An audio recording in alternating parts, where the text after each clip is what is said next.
j'étais étudiant à l'université Cheikh Anta Diop. J'ai laissé mes études parce que je n'avais pas de moyens pour poursuivre mes études.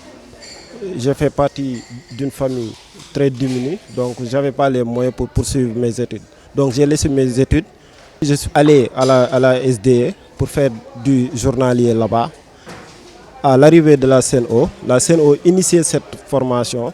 Donc j'ai eu la chance de déposer mes dossiers et j'ai admis le concours et j'ai fait ma formation de 3 ans.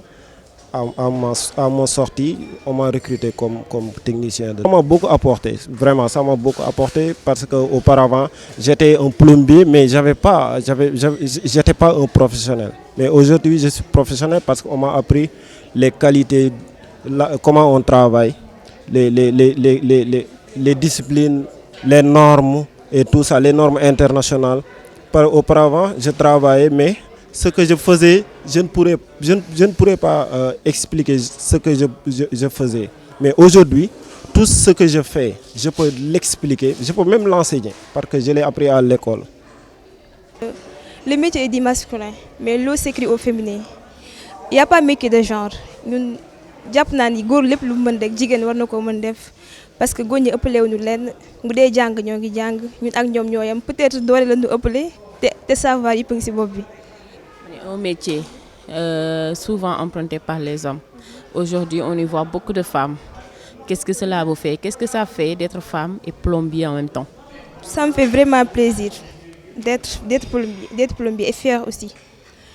Ndax am na suñu morom jigéen yu bari yoo xamante ni tey bu fekkoon dañuy tricher wala ñuy roy ci ñeneen amaana ko duñu bëgg suñu métier ndax li ñuy def jigéen ñu bari bu doon seen sago ñoo ngi nekk ci bureau yi ñoo ngi toog fu aisé clim yi wër leen mais ñun moom dañuy sant yàlla bu baax parce que mën nañ suñu métier te ragaluñu ci dara amuñu ci benn kersa fu ñu nekk dañuy fier ci li ñuy def c'est ça waaw. ndax liggéey bi méttiwul trop pour jigéen.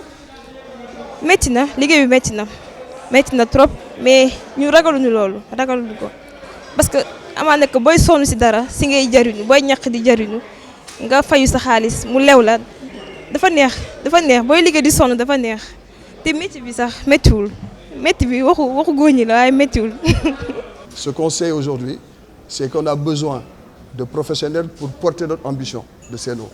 Parce que CNO a l'ambition d'être une référence au Sénégal et d'être une référence aussi en Afrique. Et pour cela, dans notre métier, qui est un métier quotidien, on doit donner de l'eau potable à tout le monde. Il faut avoir des professionnels dans ce domaine-là. Et on se félicite de ce partenariat, vraiment. Et nous, qui sommes CNO, nous voyons les résultats tout de suite, parce qu'on a des jeunes formés qui n'ont pas besoin d'apprentissage, parce que les 3 ans d'apprentissage leur permettent d'intégrer rapidement cette société-là. Les modalités de recrutement, c'est on lance sur tout le périmètre un concours, globalement, où on demande un appel à candidature sur tout le périmètre sénégalais. C'est tous les ans. Tous les ans, on appelle à candidature et on recrute les jeunes. Cette année, je pense qu'il y a 34 jeunes qui sont recrutés à travers le périmètre et on fait un concours pour recruter ces jeunes-là. Ils ont entre 16 et 20 ans. Dans le projet de transformation systémique dans le Sénégal juste et prospère, les orientations du TRAFPT s'inscrivent dans l'axe 3, qualité humaine et qualité de vie. Et le TRAFPT a un rôle central à jouer. Le 5 avril, le gouvernement a cité une liste de 5 priorités. Et la première priorité était entièrement consacrée à la jeunesse.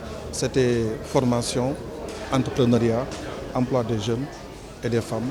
Et le TRAFPT a un rôle capital à jouer. À travers ces interventions, le TRAFPT utilise 3 guichets. Guichet de financement des demandes individuelles, guichet de financement des entreprises et des organisations professionnelles et guichet de financement des traitements de formation.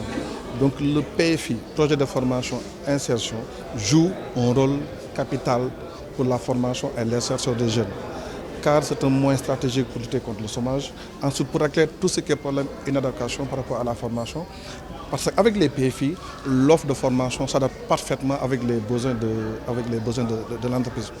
Donc c'est la raison pour laquelle j'appelle à toutes les entreprises sénégalaises à s'inspirer de ce partenariat pour venir apporter leur contribution pour tout ce qui est formation et insertion des jeunes. Ce projet de partenariat insertion, au total, ça sera 255 qui seront formés au bout de 5 ans. Et les 50% seront directement recrutés par CNO, le directeur va y revenir tout à l'heure. Et les 50 autres % seront recrutés par les partenaires, les sous-traitants de CNO. Donc ça, c'est au bout de 5 ans. Le partenariat école-entreprise se développe au niveau du BTP et c'est heureux que vraiment qu'on en arrive là. Et je crois que d'autres, comme l'a dit le directeur du 3PT, s'inspireront de ce modèle pour vraiment que soit vraiment quelque chose de réalité, une réalité au niveau du Sénégal. C'est ça ce qu'on souhaite et ça ce que nous voulons pour nos jeunes, pour vraiment pallier à ces problèmes de chômage des jeunes au niveau du Sénégal. Ok, tout à l'heure, vous avez évoqué des difficultés par rapport à l'entente. Bon, quand difficulté, c'est tout nouveau, tout il y a des réalités qu'il faut s'adapter. Effectivement, ce modèle dual n'est pas très impliqué, en fait, très imprégné au niveau du Sénégal. Et naturellement, c'est dans le montage, mais il faut reconnaître sa bonne voie. Et en tout cas, au niveau même de l'État du Sénégal, à travers le ministère, à l'antenne d'inciter des gens, on dit les structures pour que ce modèle soit interactif. Parce que ce modèle, en nous, qui sera vraiment un modèle viable et pérenne pour le développement et également l'insertion des jeunes au niveau Sénégal. Et je crois que le TRAF est également résolument engagé dans ça. Et c'est tout heureux qu'on arrive à ce bout de 3 ans à vraiment remettre ces diplômes à ces jeunes, qui, je répète, un diplôme d'État qui est très important, un CAP. Et donc, ce n'était pas évident, avec la rigueur qui s'y est en termes de formation, et même au niveau de CNO, en termes d'apprentissage. Il a mis beaucoup de moyens, et dans toutes les antennes régionales de CNO, ils sont déplacés, et vraiment, sans réjouir, et comptons vraiment continuer dans cette dynamique. Et comme je le répétais dans mon discours, le centre est maintenant devenu incontournable dans la formation. Et je vous ai dit tantôt que le président même Diomaye Faye en a inscrit dans son programme de campagne que le centre qui doit être débuté au niveau national.